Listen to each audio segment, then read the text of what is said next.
Hey guys, I miss you. I hope you're doing good. But today in math, we're going to work on the mean absolute deviation. I know that sounds like a lot of big words, but I promise this is something you already know how to do. So we're going to be calculating the average, the mean, just like normal, and then using that information to do one more step.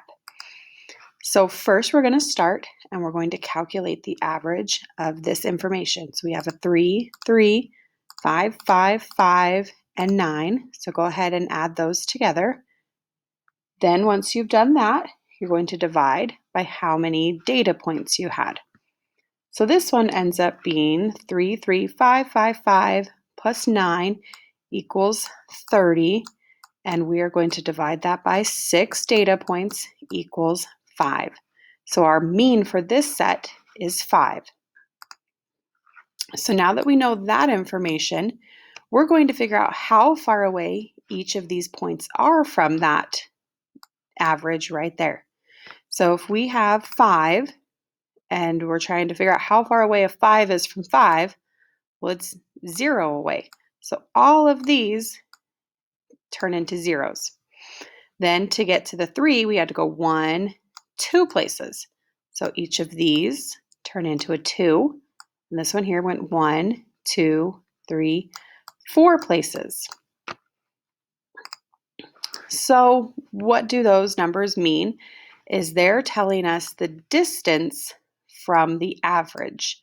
So to figure out those, instead of counting over, you can just ask yourself, well, 5 minus 5 is 0. And we started with our average, and we were trying to get to 3 is 2.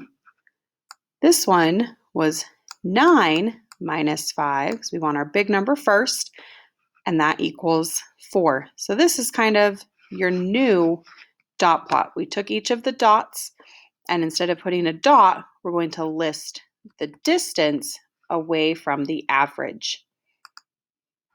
So now we're going to use those numbers to calculate our mean absolute deviation, or you might hear it called the MAD. Because I know you already thought I was mean when I made you find the average. Well, now you're going to be really mad when I make you do it again. So we're going to take all of these numbers here, and we are going to find the mean. So 2 plus 2 plus 4 is 8. I don't have to worry about all these zeros because 0 plus 8 is still 8. And then I'm going to divide by 1, 2, 3, 4, 5, 6 numbers. So I still count these in my division problem. So 8 divided by 6. So if I do that problem there, I know it can't go in there perfect, but that gives me a 2. So I'm just going to add on a decimal. And that goes in there 3 times, and that is actually going to go on forever. So my mean absolute deviation is 1.3. So to review, you find the mean, you find the distances, and then find the mean again. So remember, now you're mad that you had to do all of that work, the mean absolute deviation. So let's have you give it a try. So let's do step 1. So go ahead and find the mean, add up each of these points here. Now we're going to go ahead and list the distances.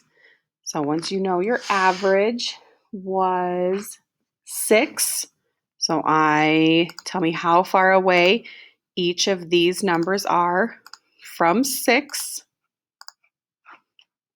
Now you're going to take those numbers you listed and add them up and divide by how many there are, and that will give you your mean average deviation.